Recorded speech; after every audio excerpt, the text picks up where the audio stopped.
What is going on, family? Leissa here from San Diego with Coronado Shores Company, and I have my girl Angie Marquez on with me today.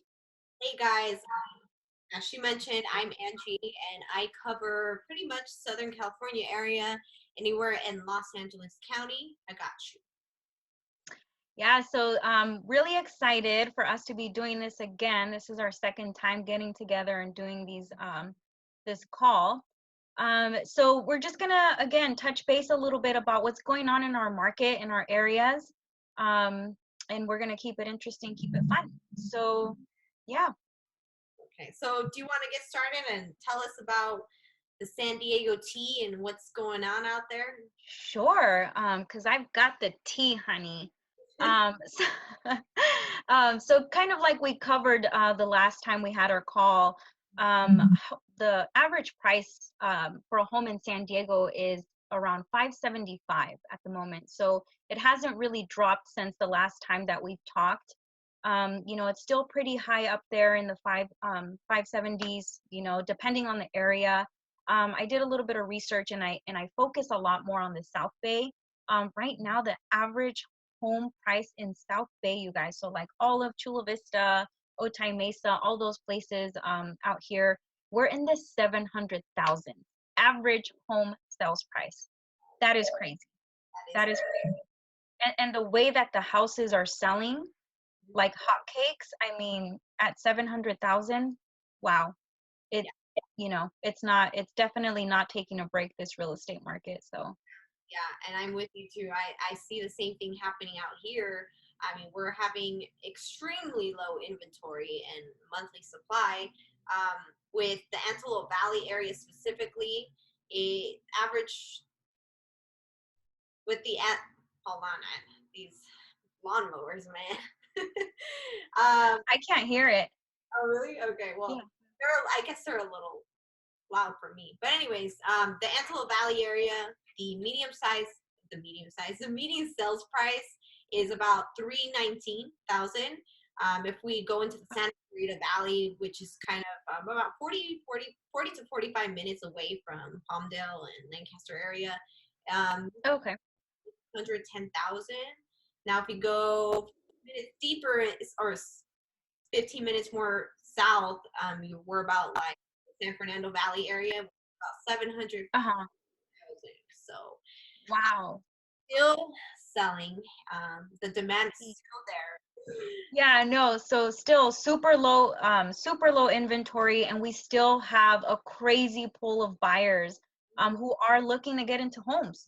They're trying to take advantage of the rates right now. I know it's a little tough right now for our mortgage friends, or our our friends that are in the mortgage industry. It is a little bit tough. So we are having to practice quite a bit of patience with that side of the industry, because rates are still low, and people are definitely trying to take advantage of that. So And to add on to what you're saying about how our lenders are, having a little much more harder time during these adaptable times. The reason for that is because volume is so high for them. So, they're experiencing full capacity work and probably a little more with the yeah. people that work for them. So I can't even imagine how behind or how difficult it must be to adapt this day and age right now. Yeah. Yeah. Yeah, you're definitely seeing with some lenders how um, rates, of course, are not at 1% or under 0%. No, that's not the case in the mortgage industry.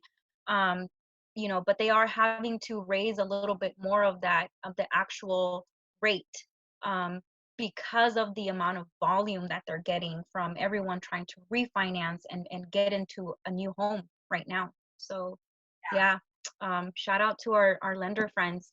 Shout out Thank to you guys so much for all your hard work and dedication. yes, I'm with you on that. And just as far as the housing market goes, how are you being affected out in San Diego? We're being, you know, the effects that we're having out here in San Diego due to the whole, Corona thing, it's not really been a negative one that I have seen as far as the real estate market goes. Like I said, like we touched base just now, inventory is super low. I think that might be the only setback that we have, is that people are afraid to put their house on the market for sale. But we still have so many buyers that are looking to buy, and so houses are literally flying off the market. And I'm working with a couple buyers right now, and so I can tell you firsthand. We'll look at a house that's been on the market for 3 days, and the next day, or even that same day, it's under contract. Mhm. So 3 days. It's taking 3 days to sell a house right now. Yeah, I work with majority of my business comes from sellers for sure. So the houses that we do have available right now on the market, I mean, we've already got offers on them, and they're they're not under asking. They're all either at asking or above asking price. So we just put one into escrow, and we're working on another one. So hopefully things will keep going well for that. But like you said, they're flying. And as that continues to happen, we should continue real estate as per usual. As far as showings go, the state has now considered us essential, but we started being restricted with one-on-one human interactions. So I know that a lot of buyer agents are adapting to the whole idea. So one of the biggest things we're doing is doing video walkthroughs, and we've always offered this. I think now it's just becoming relevant of what's happening, but we've always seen the importance of definitely having a video and having some great photographs for the homes that are being listed, because we know that 98% of people that start looking at homes, they start online you know Yeah. Can we say that louder for the agents in the back? Professional, beautiful pictures taken of these homes. yes. Yeah, so I personally am loving the effect that it's having, as far as putting houses on the market, and the lengths that we have to go. And it's not really lengths that we have to go, it's things that we should have already been doing for our sellers to begin with. Yeah, They are definitely deserving of our hard work and extra attention to detail. And it's really pushing, those agents to push their own envelope when it comes to helping their clients. I agree. And it's one of those things that like life is always testing us, and this is one of those moments where like a lot of agents are now having to adapt to these new things. And if you haven't, then you're obviously going to see you're going to have a harder time than the agents that are adapting. So Right. no, it's just a message to all the realtors. I definitely think if you're not doing virtual showings, jump on board because Yeah, jump on board. And right now is not a time for anybody really to hold back on any properties that they're thinking about selling, or agents. If you know someone, and you have your listing hanging on by a thread, you're waiting for this to, like, please, we are super low inventory, and we these listings are needed right now. So yeah. But to touch a little bit back into what's going on in the world, how are you guys adapting? What are you guys doing differently to find these solutions to be able to show the homes and going? yeah, so we definitely are, like you mentioned, same for us out here. We are restricted as far as open houses go, so we cannot host open houses, and we are limiting the face-to-face contact or meetings.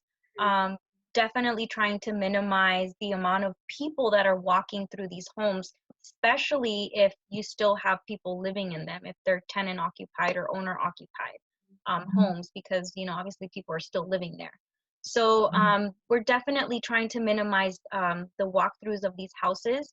So again, same thing, we're doing virtual tours, really great pictures, and we're asking buyers if they are we're only allowing very serious buyers to walk through these houses, these listings. And maybe I know you and I are using the same tactic when it comes to you, for your sellers, allowing buyers to come in, and me with working with the buyers that I'm working with at the moment. The steps that we're taking to make sure we can have a fighting chance to get in there. Yes, yes, I definitely hear you. Yeah, well, I think, especially with the counties, as long as the counties remain open, I think we should be okay as far as like being able to close escrows or transactions that you might be in or future transactions that you might be in. So as long as that remains open, we should Yeah. be okay with the real estate industry. I made a video on this, and just to briefly recap, it's just one of those things where like the real estate housing market right now is not the main reason. It's not the reason why we're experiencing an economy shift. Um, Right. things that are far from our control are the reason why we're going to experience an economy shift. So it's just something to keep in mind. And I don't think a lot of people should freak out about what their plans might be or if they're going to be changing. So, I mean, if you're following what I'm saying, is like if you've been on the fence about buying and you're waiting for your lease to finish, but your lease happens to be finishing during April where the Rona is a problem, I think you should still proceed with your plans, because Absolutely. half the time, majority of the time, when you're buying a house, you're going to probably stay there about 7 to 10 years, realistically. Hmm. And as long as you have the long-term goals, and obviously, I think this is still the best bet for you. Yeah, yeah, and I definitely agree with you, Angie, on that. That even if whatever your plans were or are, if the only reason you're holding back is because of this whole pandemic thing, don't let that be the reason to stop you, because the market is definitely moving, and we are in need of housing supply. And if you're a potential buyer that wants their own home, why not take advantage of the rates right now and the times that we're in? There's always a rainbow, after the rain, or whatever you guys say. You know, so definitely just look at the bright side of things, and don't let this scare you or deter you from getting those Yeah. those real estate goals done. Yeah. Yeah. Well, I mean, I think we're pretty much done, but did you have any maybe final thoughts or words you wanted to share with the audience, you know, before we wrap up here? Um,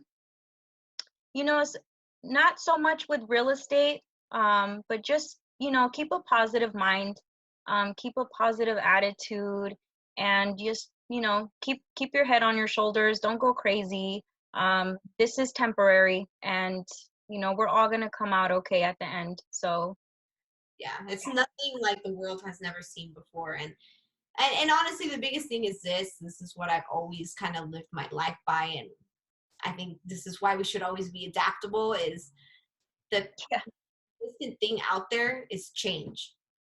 We're always going to see changes in the market. We're always going to have change of plans. And no matter what, you just got to adapt, and you got to be okay with moving forward.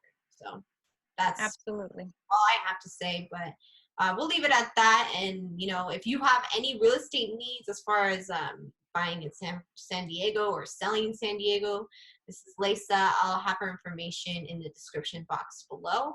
And then she'll have mine. So if you guys need to reach us, you know where to find us. Absolutely. All right. All right. Thanks, Angie. Thank you, Leissa. And thank you guys for tuning in. We'll see you on the next one.